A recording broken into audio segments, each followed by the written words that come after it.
Hi friends, இன்றைக்கி ஒரு ஹாப்பியான டே. நான் எங்கே இருக்கேன்னு தெரியுதா? எக்மோரில் தான் வந்து இருக்கோம். சென்னை போயிருந்தோம். நான், சுசி, ஜெயா 3 பேருக்குமே ஒரே நாளில் வந்து வெரிஃபிகேஷன் ப்ராசஸ் இருந்துச்சு. ரொம்பவே ஹாப்பியாக இருந்துச்சு. நாங்கள் எக்ஸ்பெக்ட் பண்ணவே இல்லை. ஏன்னா வந்து நாங்கள் ஒவ்வொருத்தவங்களா அப்ளை பண்ண ஒவ்வொருத்தவங்களுக்கும் ஒவ்வொரு டேட் கொடுத்து கூப்பிட்டுட்டு இருந்தாங்க. எங்கள் 3 பேருக்கும் ஒரே டேட் கொடுத்ததே வந்து பெரிய ஆச்சரியமாக இருந்துச்சு. ரொம்ப ஹாப்பியாகவும் இருந்துச்சு. ஏன்னா எனக்கு முன்னாடி அப்ளை பண்ணவங்களுக்கெல்லாமே கூட இந்த டேட் வந்து கிடைக்கல. ரொம்ப ஹாப்பியாக இருந்துச்சு. எனக்கு சுசிக்கெலாம் அன்எக்ஸ்பெக்டட் மூமெண்ட்டாக தான் இருந்துச்சு. நாங்கள் காலையிலையுமே அங்கே போயிட்டு ஃப்ரெஷ்ஷப் ஆகிட்டு ட்ரெஸ் சேஞ்ச்லாம் பண்ணிவிட்டு நேராக ஹைகோர்ட் பார் கவுன்சிலுக்கு வந்து போயிட்டோம். ஏன்னா அங்கே தான் வந்து வெரிஃபை பண்ணுவாங்க. எங்களோட சர்டிஃபிகேட்ஸ் அது எல்லாத்தையுமே எடுத்துகிட்டு போயிருந்தோம்.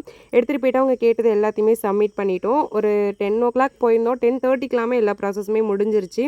வெரிஃபை ஆகிடுச்சு. அதுக்கப்புறம் வந்து டீ குடிக்கணும் போல் இருந்துச்சு. அதனால் வெளில வந்துட்டு கொஞ்சமாக ஸ்நாக்ஸ் அப்புறம் டீலாம் நான் சுசி குடிச்சிட்டு இருந்தோம். இந்த கேப்பில் ஜெயா எங்கே இருந்தா அப்படின்னு பார்த்தீங்கன்னா, உள்ளே வந்து அவங்களுக்கு வந்து கொஞ்சம் ப்ராசஸ் போயிட்டு இருந்துச்சு. சில டவுட்ஸ் இருந்துச்சு. அதை மட்டும் கிளியர் பண்ணிட்டு இருந்தா உள்ளேயே. நாங்கள் வெரிஃபை ப்ராசஸ் பண்ணிட்டு இருக்கும் போதே பிரதிபா வந்திருந்தா. அதுவுமே ரொம்ப ஹாப்பியாக இருந்துச்சு. எங்கள் காலேஜில் படித்த இன்னொரு பொண்ணு எங்கள் கூடயே வந்து வந்திருந்தா.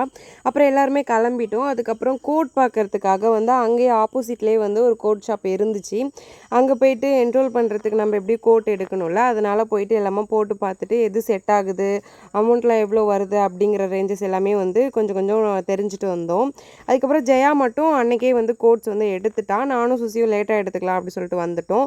அதுக்கப்புறம் இந்த நெக் பேண்டு எல்லாத்தையுமே போட்டு ஃபோட்டோஸ் வீடியோஸ்லாம் எடுத்துகிட்டு இருந்தோம். ரொம்ப ஹாப்பியாக இருந்துச்சு. ஏன்னா இனிமேல் நம்ம லைஃப் லாங் ஃபுல்லாக வந்து இந்த காஸ்டியூமில் தான் நம்ம தெரிய போகிறோம். இந்த பிளாக் அண்ட் ஒயிட்டில் தான் நம்ம வந்து நம்ம லைஃப் ஃபுல்லாகவே இருக்க போகுது. ஆக்சுவலி வந்து இந்த பிளாக் அண்ட் ஒயிட் காம்பினேஷன் யார் யாருக்கெல்லாம் பிடிக்கும் அப்படிங்கிறத கமெண்ட் பண்ணுங்கள். எனக்கு வந்து இந்த ஃபீல்டுன்னு இல்லை, இதுக்கு முன்னாடியே வந்து எனக்கு பிளாக்னால் அவ்வளோ பிடிக்கும். ஆனால் இந்த ஃபீல்டு வந்ததுக்கப்புறம் பிளாக் அண்ட் ஒயிட் மட்டும்தான் எனக்கு ரொம்பவே பிடிச்ச கலர்னு சொல்லலாம். அதுக்கப்புறம் இந்த மெட்ரோ ஸ்டேஷன்லாம் வந்ததுக்கப்புறம் நான் இதுலலாம் போனதே கிடையாது. ஃபர்ஸ்ட் டைம் இது. ஜெயாவோட அப்பா தான் வந்து கூட்டிகிட்டு போயிருந்தாங்க. ரொம்ப ஜாலியாக இருந்துச்சு. சீரியஸாக ரொம்ப கூட்டமாக இருந்துச்சு நாங்கள் ஏறின ஸ்டார்டிங்கில். ஆனால் அதுக்கப்புறம் போக போக ஃபுல்லாகவே ஃப்ரீ ஆகிடுச்சு. ஜெயாவோட டேடி வந்து ரொம்பவே ஹாப்பியாக ஒரு ஜாலி டைப்பு. ஜெயா எங்கள்கிட்ட சொல்லியிருக்கா அவங்க வீட்டை பற்றிலாம். ஆனால் வந்து நான் என்ன நினச்சேன், ரொம்ப ஸ்ட்ரிக்ட்டு கராராக இருப்பாங்க போல் அப்படிங்கிற மாதிரி நினச்சேன். ஆனால் அப்படிலாம் கிடையவே கிடையாது. அவங்க டேடி ரொம்ப ரொம்ப ஸ்வீட்டு, ரொம்ப ஃப்ரெண்ட்லியாக ஜாலி டைப். அவங்க எங்ககிட்ட அவங்க அப்படி தான் பழகினாங்க. ஜாலியாக இருந்துச்சு. அப்புறம் சுசியோட ஃபேமிலியுமே வந்திருந்தாங்க. பார்த்துருப்பீங்க, ஆல்ரெடி மம்மியை பார்த்துருப்பீங்க. அக்காவுமே ரொம்ப ஸ்வீட்டு. இப்போ தான் மேரேஜ் ஆகி முடிஞ்சிருந்துச்சு.